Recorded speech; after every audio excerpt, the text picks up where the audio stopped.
આવો આપણે પ્રભુનું વચન સાંભળીએ. યોહાનની લખેલી સુવાર્તા એનો 19મો અધ્યાય અને 26 ને 27મી કલમ. તેથી જ્યારે ઈસુએ પોતાની માને તથા જેના પર પોતે પ્રેમ રાખતો હતો તે શિષ્યને પાસે ઊભા રહેલા જોયા, ત્યારે તે પોતાની માને કહે છે કે બાઈ, જો તારો દીકરો. ત્યાર પછી તે શિષ્યને કહે છે કે જો તારી માં.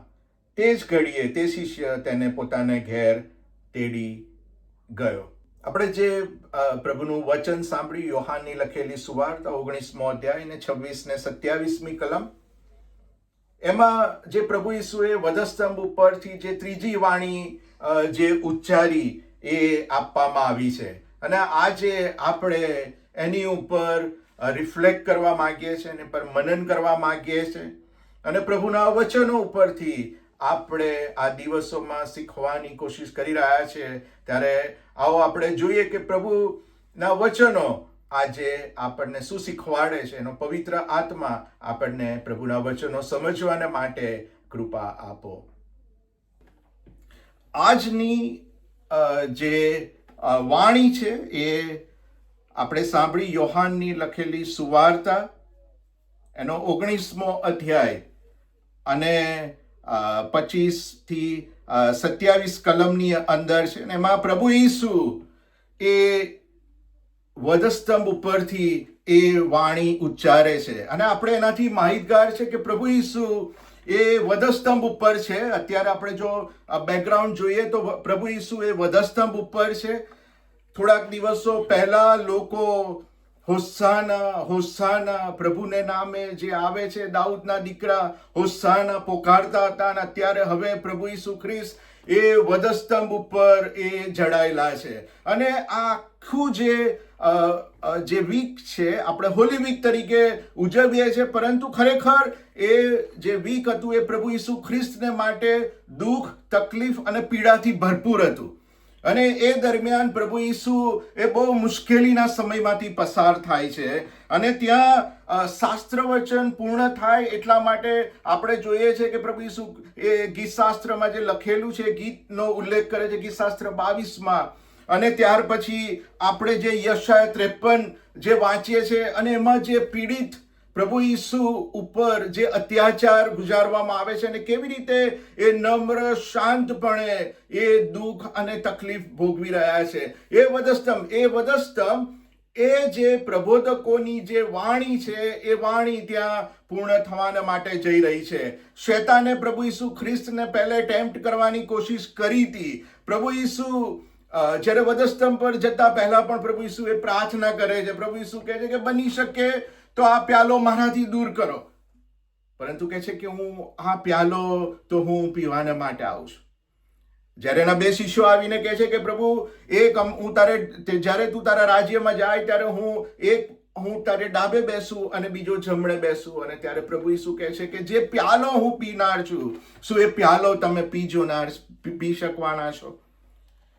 અને અત્યારે આપણે એ વધસ્તંભની પીડા અને વેદનાનો વિચાર કરીએ છીએ આ દિવસોની અંદર, કે જ્યારે આ બીના બન્યાને 2000ની ઉપર વર્ષો થઈ ગયા છે, પરંતુ સતત આપણે પ્રભુના વચનોની અંદર અને વચનોની આસપાસ આપણે રહેવાની કોશિશ કરીએ છીએ. અને વિશેષ કરીને આ દિવસોમાં આપણે આ જે વાણીઓ ઉપર પ્રભુ ઈસુએ જે વાણી બોલ્યા છે એની ઉપર મનન કરીએ છીએ.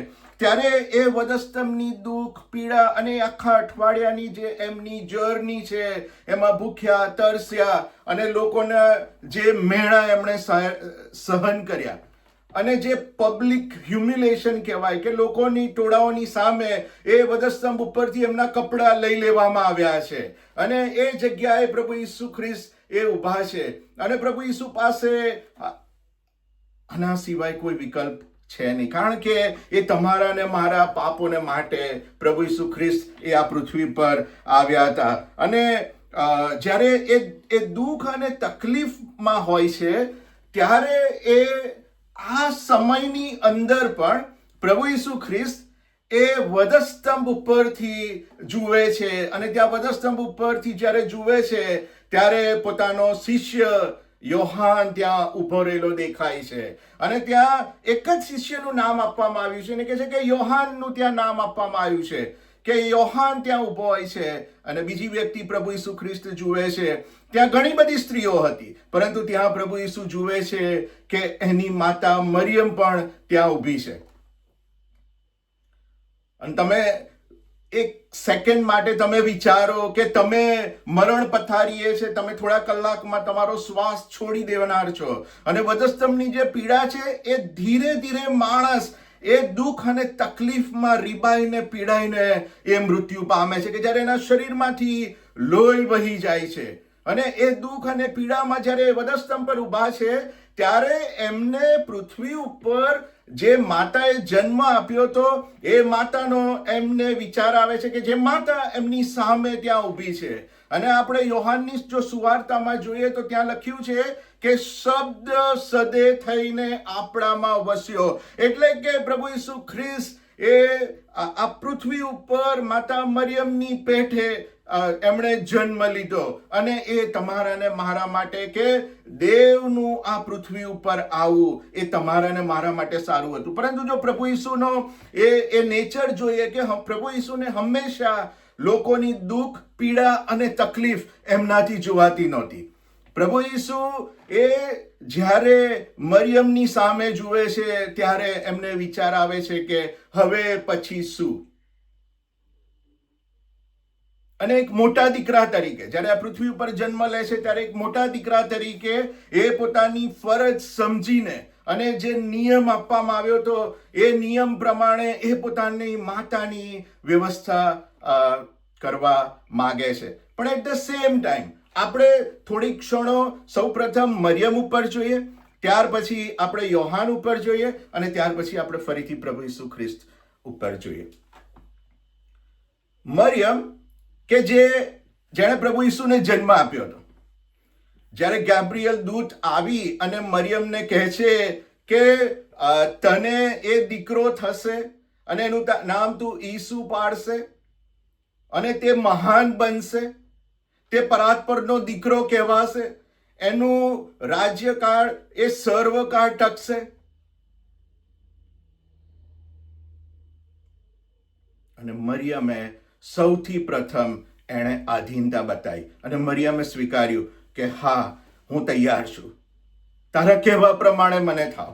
અને આ એક દૈવી યોજનાનો મરિયમ ભાગ હતી. બીજું, મરિયમ એ પવિત્ર આત્માથી ભરપૂર હતી. મરિયમ એ શાસ્ત્ર જાણતી હતી અને તેનું મનન કરતી હતી. જો તમે લુકની લખેલી સુવાર્તા એનો 1 અધ્યાય તમે જુઓ તો ત્યાં એ મરિયમનું ગીત લખવામાં આવ્યું છે અને સ્તુતિ કરનારી હતી, તેનું મનન કરતી હતી. પ્રભુ ઈસુનું પવિત્ર પસંદ કરાયેલું પાત્ર હતું.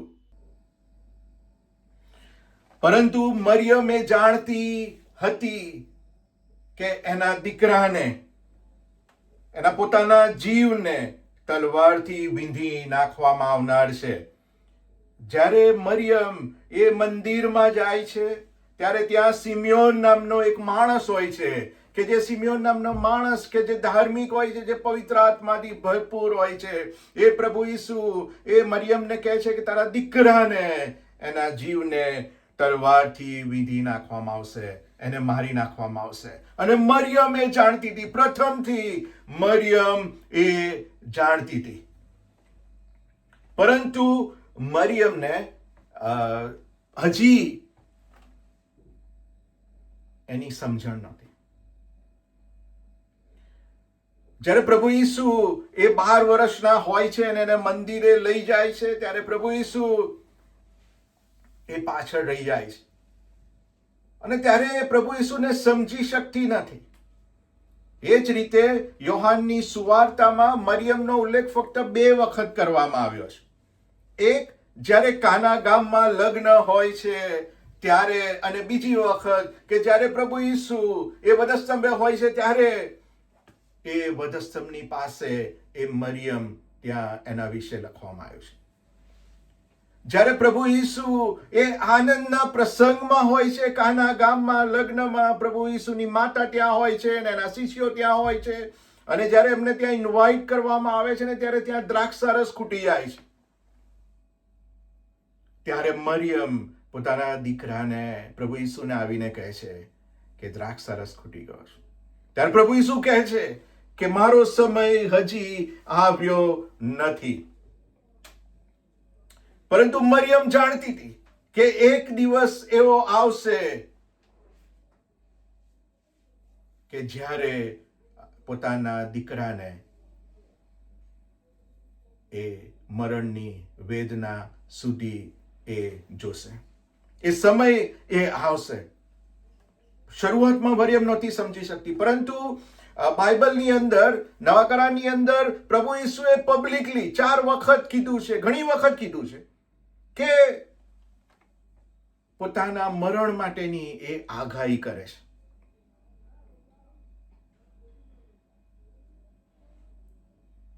મરિયમ જાણતી હતી કે એનો દીકરો એ મુશ્કેલીમાં, તકલીફમાં અને દુઃખમાં અને વેદનામાં એ પીડાનાર છે. કારણ કે શાસ્ત્ર વચન જાણતી હતી. એને પણ યશાયા 53 એને પણ ખબર હશે. સૌ પ્રથમ જ્યારે પ્રભુ ઈસુ પોતાની ગ્લોરીમાં હોય છે, પ્રભુ ઈસુ એ જ્યારે આનંદના પ્રસંગમાં જાય છે પોતાના શિષ્યોની સાથે, પ્રભુ ઈસુ ખ્રિસ્ત એ શિષ્યોની સાથે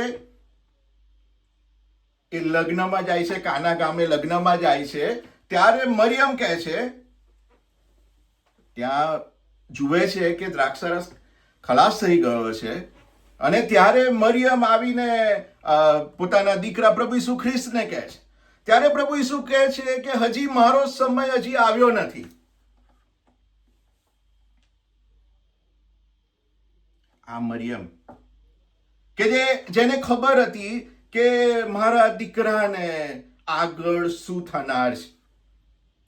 અને પ્રભુ ઈસુની પબ્લિક મિનિસ્ટ્રી તમે જુઓ તો પ્રભુ ઈસુએ જ્યારે પણ પોતાના મરણ વિશે ઉલ્લેખ કર્યો છે અને ખુલ્લે આમ કર્યો છે, અને મરિયમ જાણતી હતી કે એનો દીકરો એક દિવસ એ આ રીતે એ મરણ પામશે.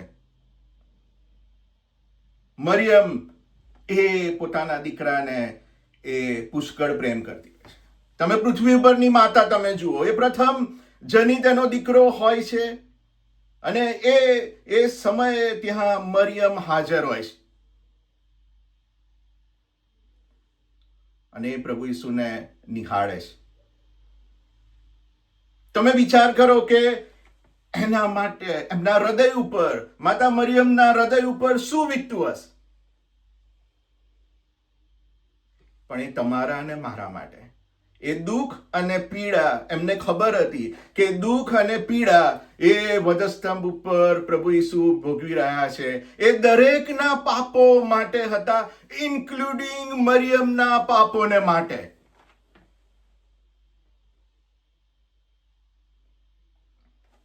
બીજું કેરેક્ટર યોહાન. શા માટે પ્રભુ ઈસુ એ યોહાનની પસંદગી કરે છે? યોહાન એ ત્યાં હાજર હતો. કદાચ એવું કહેવામાં આવે છે કે યુસુફ એ મૃત્યુ પામ્યો હશે. અને એટ ધ સેમ ટાઈમ યોહાનની સુવાર્તામાં એવું પણ કહે છે કે પ્રભુ ઈસુના જે ભાઈઓ હતા એમણે હજી વિશ્વાસ કર્યો નહોતો. એના ભાઈઓ પણ એની પર વિશ્વાસ નહોતા કરતા. અને આ યોહાન માટે જો તમે જુઓ, વિચારો તો યોહાન એ ગાલિલ ના એરિયામાંથી આવતો હતો, ગાલિલ શહેરમાંથી એ આવતો હતો, અને એના ફાધરનું નામ એ જબ્દી હતું. અને જ્યારે સિમોન પિત્તર અને એના ભાઈને પ્રભુ ઈસુ ખ્રિસ્ત તેડે છે, અને ત્યાર પછી એ લોકો માછીમાર હોય છે, અને એ જ રીતે આ જબ્દીના દીકરાઓ જબ્દીની સાથે રહી અને માછી માર તરીકે કાર્ય કરતા હોય છે, અને પોતાની જાળો સાંધતા હોય છે. અને ત્યાં બહુ સિગ્નિફિકન્ટ લખવામાં આવ્યું છે કે જાળો સાંધતા હતા, એટલે કે they were preparing themselves. જ્યારે એ લોકો માછલી મારવાને માટે નથી જતા હોતા ત્યારે પોતાની જાળોને સાંધીને એ તૈયાર કરે છે, અને પ્રભુ ઈસુ એ લોકોને બોલાવે છે. અને બંને ભાઈઓ, જબ્દીના બંને દીકરાઓ, એ યાકૂબ અને યોહાન, એ પ્રભુ ઈસુની પાછળ ચાલે છે. યોહાન એ સામાન્ય કુટુંબમાંથી, જબ્દી માછીમારીના દીકરાઓ ત્યાં હાજર હોય છે અને ત્યાં એ આવે છે. અને યોહાનની સુવાર્તામાં યોહાન પોતે એ પોતાનું નામ ત્યાં લખતો નથી. યોહાન એ જ્યારે પણ આપણે આ જે કલમ વાંચી, એ કલમ 26મી કલમમાં એ કહે છે કે પોતાની માને તથા જેના પર પોતે પ્રેમ રાખતો હતો તે શિષ્યને ત્યાં ઉભા રહેલા જોયા. એટલે કે બિલોડ, કે જેની ઉપર પ્રભુ ઈસુ પ્રેમ રાખતા હતા. અને આ બાબત ફક્ત યોહાનમાં જ લખવામાં આવી છે, અને યોહાને પોતાનું નામ નથી લખ્યું. અને યોહાન આપણે જો જોઈએ તો યોહાન 13 અને 23માં એ પ્રભુ ઈસુને અડેલીને બેસતો હોય છે. પ્રભુ ઈસુ સાથે એને બોન્ડિંગ હોય છે કે પ્રભુ ઈસુની છાતી ઉપર એ માથું રાખીને બેસે છે. જમવાને માટે લોકો બેઠા છે. બીજી વખત ત્યાં લખવામાં આવ્યું છે કે યોહાન 19 અને 26, કે જે આપણે વાંચ્યું, કે જે શિષ્ય પર એ પ્રેમ રાખતો હતો. ત્રીજી વખત એ યોહાન 20 અને 2માં લખવામાં આવ્યું છે કે જ્યારે એ પિત્તરની સાથે છે, જ્યારે મરિયમ, માગદલણની મરિયમ, જ્યારે એ કબરેથી પાછી આવે છે અને ન્યૂઝ મળે છે અને કહે છે કે પ્રભુ ઈસુ તો ત્યાં નથી, કબર તો ખાલી છે, ત્યારે એને પિત્તર એ દોડતા દોડતા જાય છે. યોહાન એક એવો શિષ્ય છે કે ત્યાં યોહાન 21 અને 7માં લખ્યું છે કે જે શિષ્ય એને પ્રેમ કરતો હતો, એ જ્યારે પ્રભુ ઈસુ એમને કહે છે કે લોકો આખી રાત માછલા મારે છે, અને જ્યારે એ માછલા નથી પકડાતા, અને પ્રભુ ઈસુ કહે છે કે તમારી જાળ બીજી તરફ નાખો, અને જ્યારે પિત્તર એ મુશ્કેલીમાં આવી જાય છે, પિત્તર એ તકલીફમાં આવી જાય છે, ત્યારે યોહાન ઇઝ ધ વન કે જે પ્રભુ ઈસુને ઓળખી કાઢે છે અને કહે છે કે આ તો પ્રભુ છે. અને 5મી ને છેલ્લી વખત યોહાન 21 અને 20માં ત્યાં લખવામાં આવ્યું છે કે પિત્તર એ પ્રભુ ઈસુને પૂછે છે કે આ યોહાનનો તું પ્રેમ રાખે છે, એના ભવિષ્યનું શું થશે?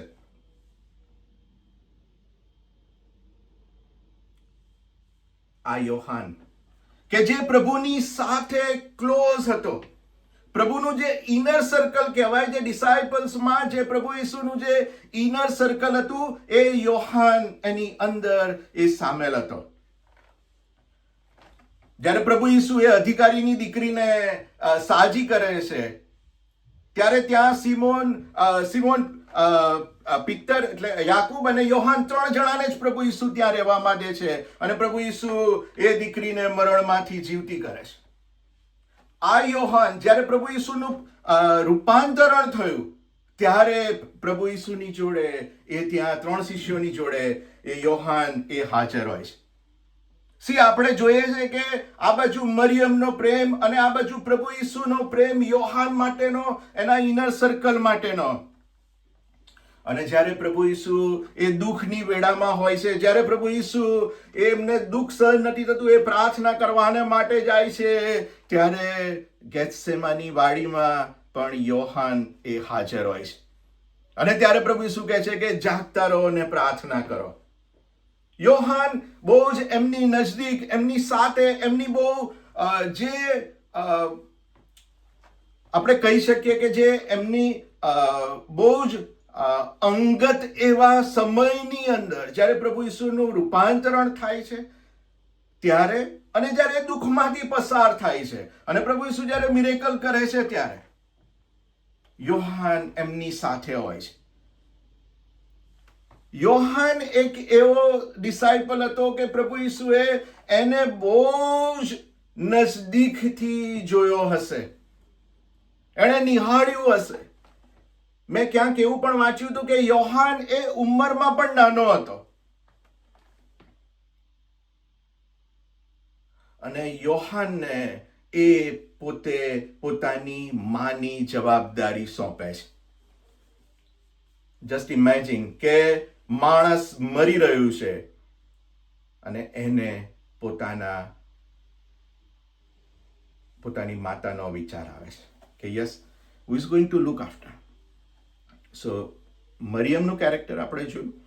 યોહાન કે જે પ્રભુને બહુ ક્લોઝ, એ નજદીક મિત્ર વર્તુળમાં, એમના શિષ્યના વર્તુળમાં હતો, એ પ્રભુ ઈસુ યોહાનને કહે છે કે આજો તારી માં.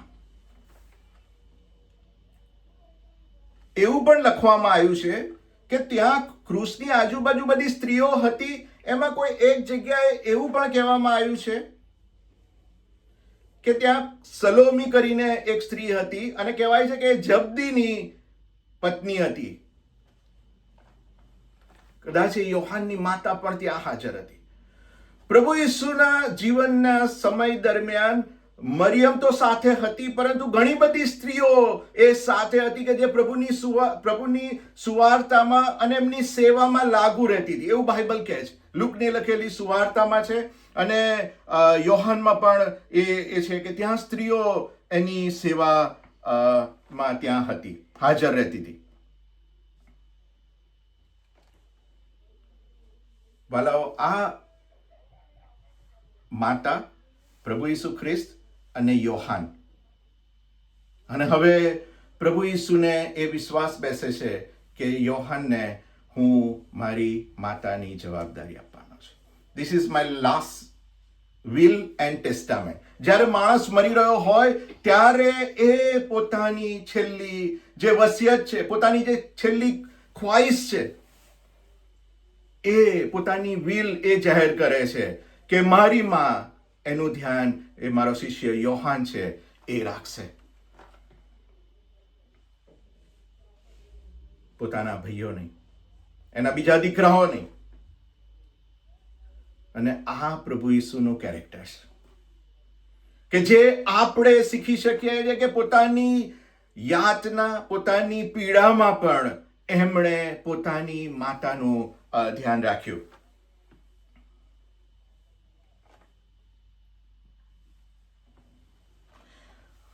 પ્રભુ ઈસુ એ કોઈ જે કુળ હતું, જે રેસ કહેવાય કે કોઈ જાતિ કે કોઈ પ્રદેશમાંથી તમે આવ્યા છો, એ રીતે પ્રભુ ઈસુએ કનેક્ટ નથી કર્યા.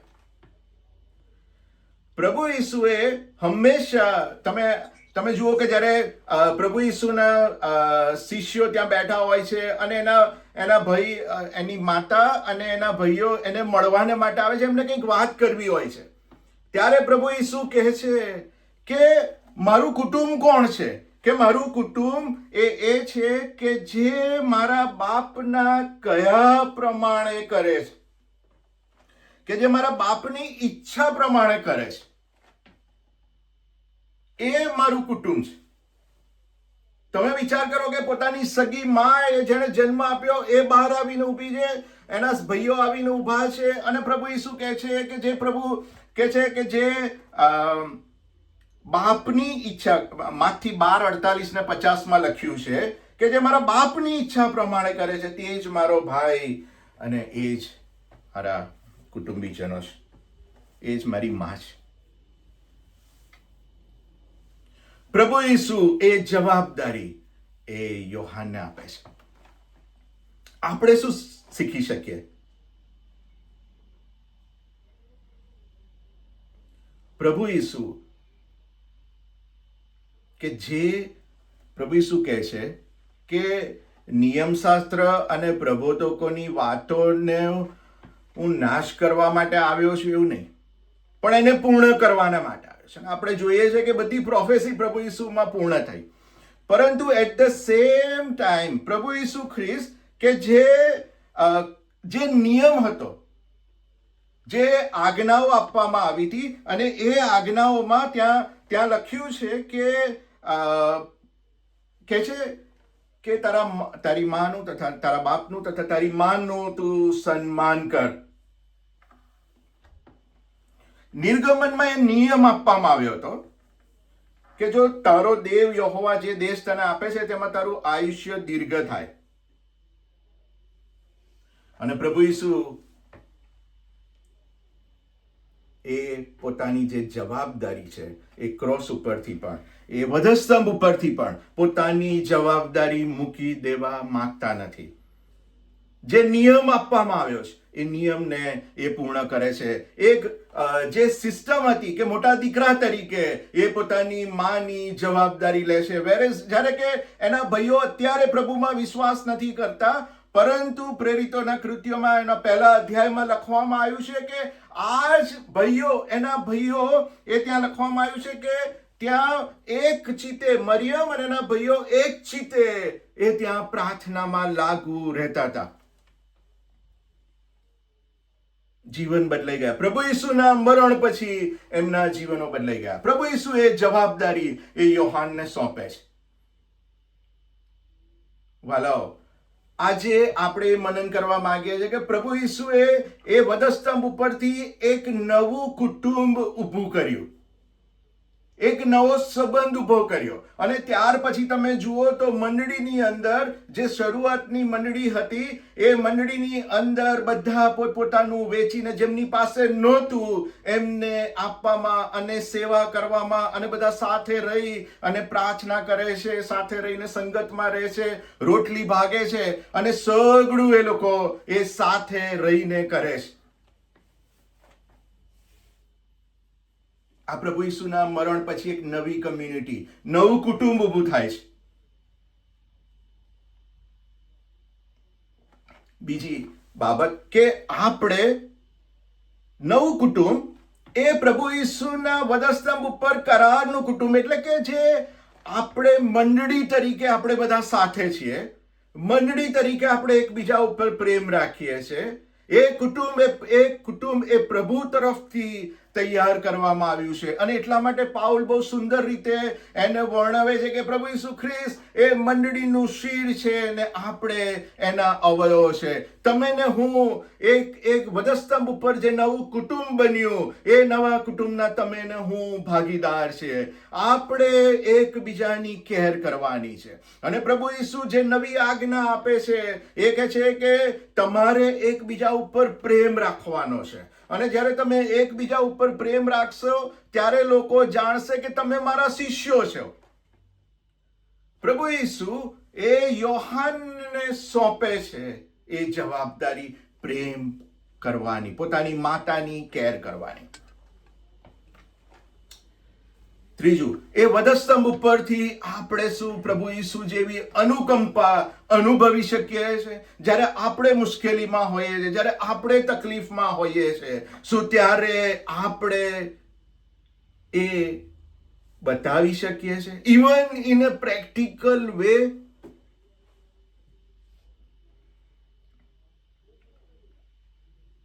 પ્રભુ ઈસુની જે અનુકંપા છે વધસ્તંભ ઉપરથી, એ ખરેખર હૃદયને વિંધી નાખનાર છે.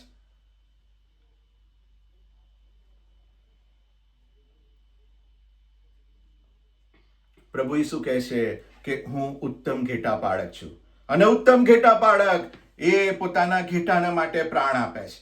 અને પ્રભુ ઈસુ એ વધસ્તંભ ઉપર એ પ્રાણ આપ્યો, પણ એટ ધ સેમ ટાઈમ એમણે એ શીખવાડ્યું. અને જ્યારે એ વધસ્તંભ ઉપર હોય છે ત્યારે એ કહે છે, અને આપણે બીજી વાણીમાં જોઈશું કે પ્રભુ તું આ લોકોને માફ કર, કારણ કે લોકો જાણતા નથી કે લોકો શું કરે છે. સેટ કમ્પેશન એ ફ્રોમ વધસ્તંભ. પ્રભુ ઈસુ એ બતાવે છે કે આજે આખું ત્રણેય જે તમે જુઓ કે વધસ્તંભની એક બાજુ પર ધારો કે મરિયમ ઊભી હોય, બીજી બાજુ યોહાન ઊભો હોય, અને ત્રીજી બાજુ પ્રભુ ઈસુ ખ્રિસ્ત એ વધસ્તંભ ઉપરથી બંનેને કહી રહ્યા છે. શું તમારા અને મારા માટે એ કઈ આજ્ઞા છે કે જે પ્રભુ ઈસુ એ કહી રહ્યા છે, ને it is a reminder for us? શું આપણે પ્રભુમાં જે આપણું કુટુંબ છે એની કેર કરીએ છીએ? શું આપણે મંડળી તરીકે આપણે બીજી જવાબદારીઓ લઈએ છીએ? પ્રથમની મંડળીની અંદર વ્યવસ્થા હતી, ગરીબો, અનાથોને એમના માટે યોગ્ય વ્યવસ્થા કરવામાં આવતી હતી. શું આપણે મંડળી તરીકે, આપણે તો અત્યારે વધસ્તંભની પીડામાં નથી, પરંતુ શું મંડળી તરીકે આપણે એકબીજાને પ્રેમ કરી શકીએ છીએ? જે પ્રેમ પ્રભુ ઈસુએ વધસ્તંભ ઉપર પોતાના છેલ્લી વિલમાં એ બતાવ્યો. How much we care for our parents. જે પૃથ્વીના પેરેન્ટ્સ છે, જે પૃથ્વી પરના આપણું કુટુંબ છે, જે ભાઈઓ છે અને જે બહેનો છે અને જે માતા પિતા છે, શું આપણે પ્રભુની આજ્ઞા પ્રમાણે, પ્રભુ ઈસુ એ બહુ એક રોલ મોડલ, આઈડિયલ, અને એમણે જે કહેવામાં આવ્યું હતું એ સઘળું કર્યું. ફિલિપીના પત્રની અંદર કહે છે કે એમણે વધસ્તંભે જડીને પોતાની જાતને નમ્ર કર્યો. હી હમ્બલ હિમસેલ્ફ, આપણને છોડાવવાના માટે.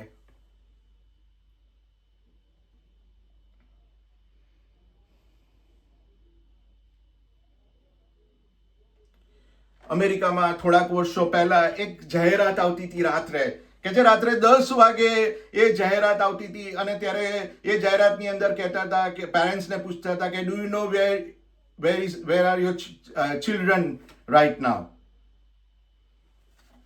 હું આજે મને પ્રશ્ન થાય છે કે આજે આપણા માતા પિતા ક્યાં છે? શું આપણે આપણા માતા પિતાની કેર કરીએ?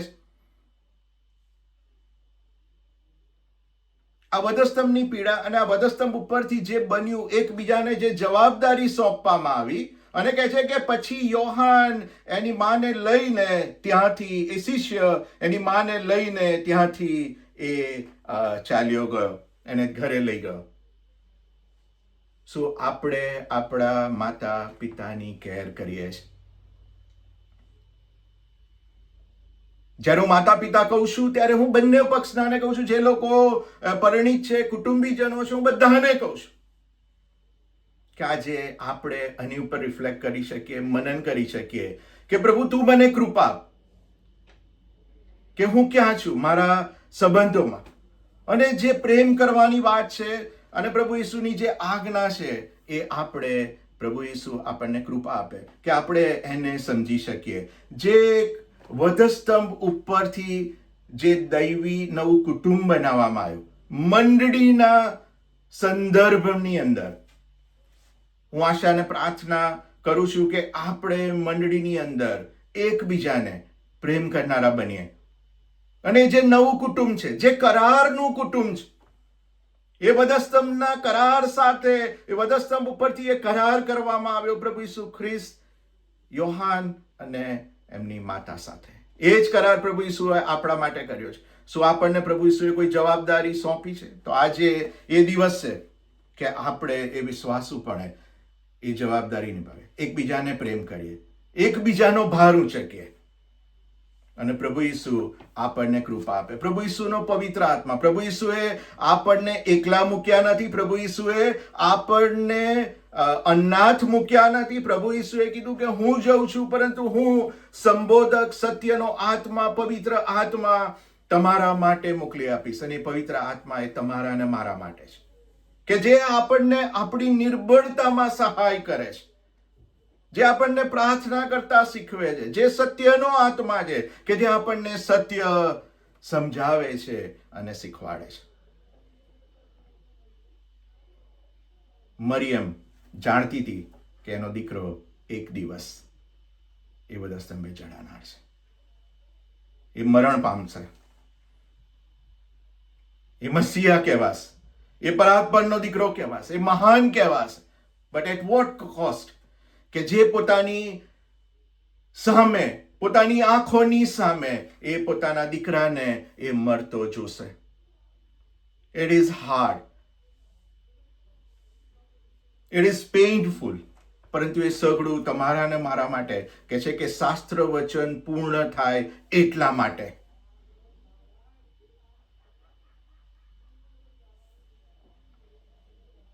યોહાન કે જેને પ્રભુ ઈસુ પ્રેમ કરતા હોય છે, ક્લોઝ, ફિઝિકલ, એને ટચ કરે છે ને છાતીએ, રિલેશનશિપ, સંબંધ. યોહાન પ્રભુ ઈસુને ટફ ક્વેશ્ચન્સ કરે છે.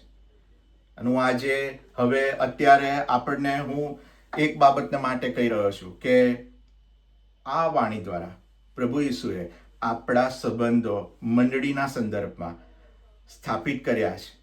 આપણે એકબીજાની કેર કરવાની છે.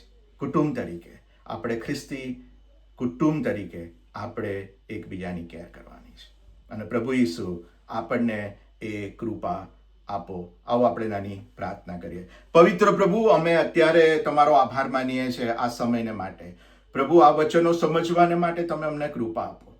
પ્રભુ, એ માતા માટેનો પ્રેમ, એ પોતાના શિષ્ય માટેનો પ્રેમ, શિષ્યનો પોતાના ગુરુ માટેનો પ્રેમ, અને શિષ્ય જે કહેવામાં આવ્યું એ પ્રમાણે આજ્ઞા માનવાનો જે આનંદ છે પ્રભુ, એ તમે અમારા જીવનમાં આપો. પ્રભુ, અહીંયા હાજર રહેલા અને દરેક વ્યક્તિઓ કે જે લોકો પ્રભુ આ સંદેશો જોઈ રહ્યા છે, પ્રભુ આ રિફ્લેક્શન જોઈ રહ્યા છે, પ્રભુ એ તમે દરેકને તમે કૃપા આપજો. પ્રભુ, તમારા પવિત્ર આત્માથી પ્રભુ તમે તમારા સત્યના આત્માથી અમને ભરજો અને અમારી પ્રાર્થના પ્રભુ ઈસુના નામમાં સાંભળીને એનો સ્વીકાર કરજો. આમેન.